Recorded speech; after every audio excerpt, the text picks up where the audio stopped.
Hello everybody, welcome back to my channel. In the previous video we learned about the addition and subtraction in different number system. In this video we will learn about the multiplication in binary, octal and hexadecimal number system. So let's get started. We'll first just quickly review the decimal multiplication process that we have been learning since a long time. We know about the decimal multiplication. If we have to multiply decimal numbers, then we need to multiply each of this digit as per the tables that we have been learning. And then at the second stage, we perform the addition process to get the final result for this type of multiplication. When this multiplication is performed for any other number system like binary, octal or hexadecimal, then also we need to multiply the digits according to the decimal multiplication, but if the result obtained is not valid digit according to the number system being considered, then we need to perform decimal to that base conversion. After this, at the second stage when we perform addition, we need to do that according to the number system that you are considering. With this, let us see an example for the binary multiplication. In case of binary number system, we know that there are only two possible digits, that is either 0 or 1. So whenever these digits are multiplied with each other, the multiplication result at the first stage would also be either 1 or 0. So you don't need to perform decimal to binary conversion at this stage. So we know that for this example, we are having 1001 multiplied with 1001. So when we begin the multiplication, first this 1 is multiplied with each of this digit. So we get 1001. Then 0 is multiplied with each of this digit and we get 0000. Again 0 is multiplied, so we are getting all zeros. And then 1 is multiplied again with these numbers, so we get 1001. At this stage, we are not performing any decimal to binary conversion because the result for this multiplication is also coming either 1 or 0, which are valid binary digits. But then we perform binary addition, and in this case, we need to remember that the process should be according to the binary addition. So we have 1 from here, 0 plus 0 is 0, all zeros, so the sum is also 0. 1 plus 1 is actually 2, but then we need to convert 2 from decimal to binary, so we get 1 and 0. So 1 is taken as a carry. And then we add 1 to these zeros, so we get 1 and then 0 and then 1. So the answer is 1010001. In the similar way, we can see another example for the binary multiplication. Suppose we have 1011 multiplied with 1011. So let us see how we do this type of multiplication. So we have 1011 multiplied with 1011. When we try this multiplication, we start from here. So 1 is multiplied with each of this digit, we'll get the number itself. Again 1 is multiplied, so we will again get this number. Then 0 is multiplied with each of this digit, so you will get all zeros. And then 1 is multiplied, so again we'll get 1, 1, 0 and 1. Now we will perform binary addition. In case of binary addition, at the first stage we get 1. This is 1 plus 1, which is actually 2, and 2 needs to be converted to binary. So we have 0 and 1 as a carry. Then again 1 plus 1 is 2, so we have 1 as a carry and 0 over here. Then we have 1 plus 1 plus 1, which is 3. So 3 needs to be converted to binary, so we have 1 and 1. So the answer is 1, 1. Again we get 3, 1, 1. Now we have 1 and 1. So the result for this multiplication is 11110001. Let's come back. Now we will see the next type of number system, that is octal multiplication. In case of octal multiplication, we have an example that says that 142 needs to be multiplied with 56. Now, we again start from here. We multiply the digit 6 with 2. We know that it has to be 12 as per the decimal multiplication, but because 12 is not a valid octal number, so you will have to perform conversion of 12 from decimal to octal. For this, we divide it with the base, that is 8, and we get 8 ones is 8, 12 minus 8 is 4. So hence you write the answer from bottom to top. So you have the conversion for 12 in decimal to octal is 14. So hence we'll write 4 here and 1 is taken as a carry. Then we will have 6 into 4 is 24 plus 1 25. 25 needs to be converted from decimal to octal. We'll get 3 1 and then we will write 1 here and 3 is taken as a carry. Then we have 6 into 1 is 6 plus 3 is 9. Again 9 is converted to octal. We'll get 1 1. So we'll write 1 here and 1 over here. Next we start multiplying 5. So 5 into 2 is 10.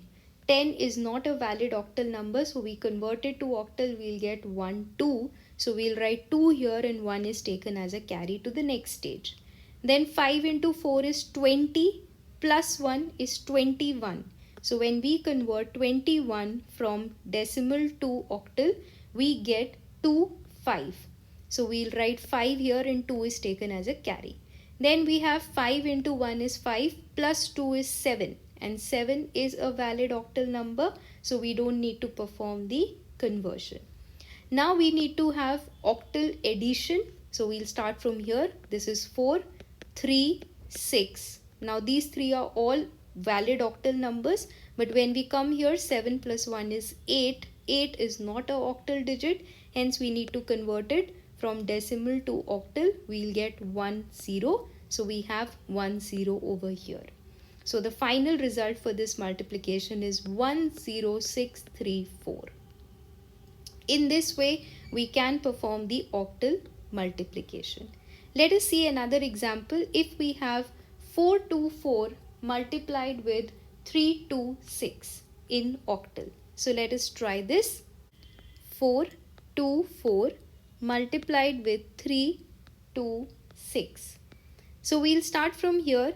We have 6 into 4 is 24, but 24 is not a valid octal number. So we will perform decimal to octal conversion.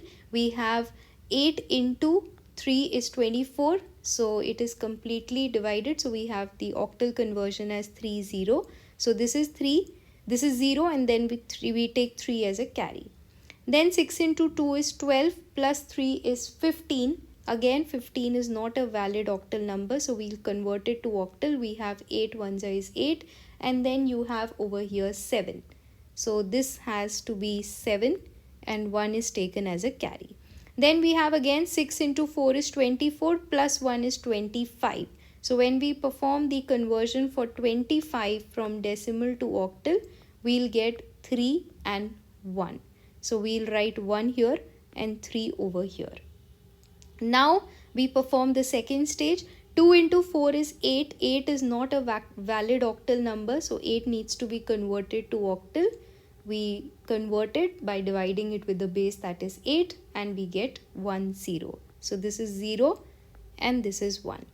Then 2 into 2 is 4 plus 1 5. 5 is a valid octal digit, hence no need to convert.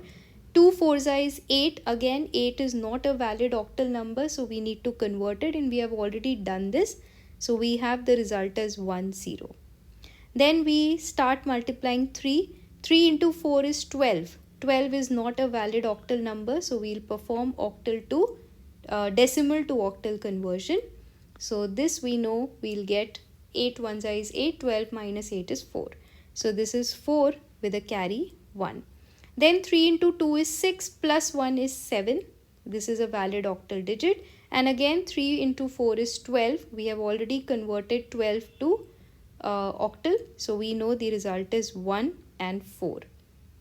Now we are going to add these all digits as per octal addition. So we have 0, then 7. 5 plus 4 is 9, plus 1 is 10. So again 10 needs to be converted to octal. We know this is going to be 8 ones are 8 and 10 minus 8 is 2. So 1, 2. Then 7 plus 3 is 10 plus 11 plus 1 is 11. So when we convert 11 to octal, we know it has to be 1 and 3. So this is 3 and 1 over here. Then 4, 5 and 6. So this is a valid octal number and then 1. So the result is 163270. So hence we have the result. In this way we can perform the octal multiplication. Let us now see the next case, that is hexadecimal multiplication. In case of hexadecimal multiplication, the process is same. So suppose we have this example. We start from here. We have B4B multiplied with 7, 9 and A. So we start from this digit A into B. A is 10 in hexadecimal and B is 11. So first we multiply as per decimal, and if the result is not a valid number according to hexadecimal number system, which has valid digits from 0 to 15. If it is not valid, you have to do the conversion from decimal to hexadecimal. So A into B is actually 11 into 10. So this is 110.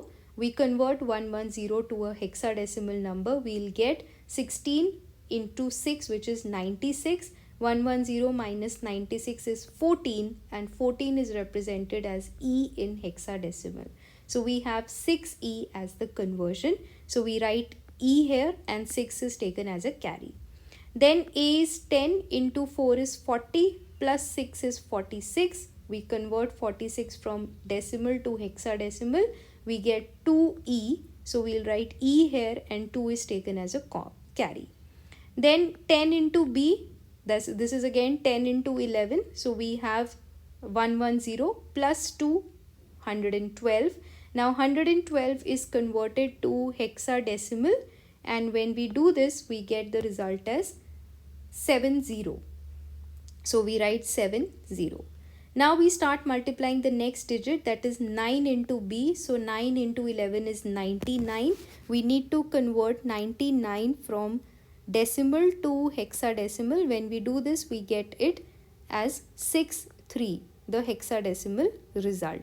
So we'll write over here 3 and 3, and then we take 6 as the carry. So you can see 3 here and 6 is the carry. Then we have 9 into 4, which is 36, plus 6 is 42. You will convert 42 from decimal to hexadecimal. You will get 2A as the result, and this 2A will be written in the multiplication. So we'll write A here and then 2 is taken as a carry. Then we have 9 into B, which is again 99, plus 2 is 101. We convert 101 from decimal to hexadecimal. We'll get 65. So we write it over here. Next we perform 7 into B, that is 77. You will convert it into hexadecimal. You will get 4D. So D is written over here. As you can see, when I convert 77 to hexadecimal, I'll get 4D. So when I do this, I write my result over here. So D is written over here and 4 is taken as a carry. Then 7 into 4 is 28 plus 4, 32.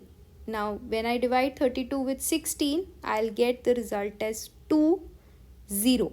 So 2 is taken as a carry to the next stage and 0 is written here.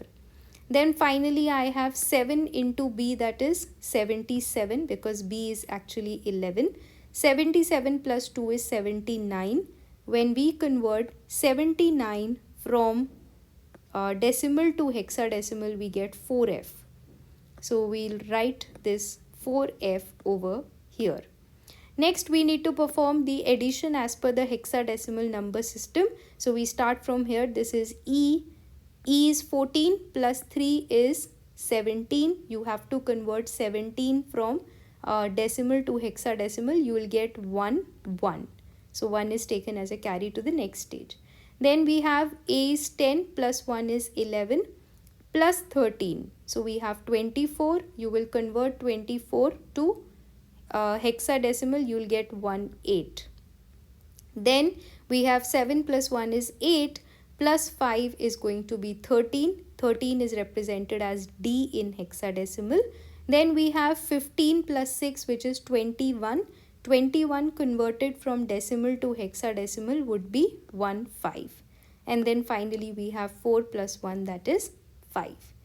So this type of addition process can be a little bit difficult, but you need to just remember that first do it in decimal number system and then just convert that number into the valid hexadecimal as per the process that is shown in here. So if you like it, please like, share and subscribe, and in the next video we will learn about the division process. The notes for this can be found in the description box.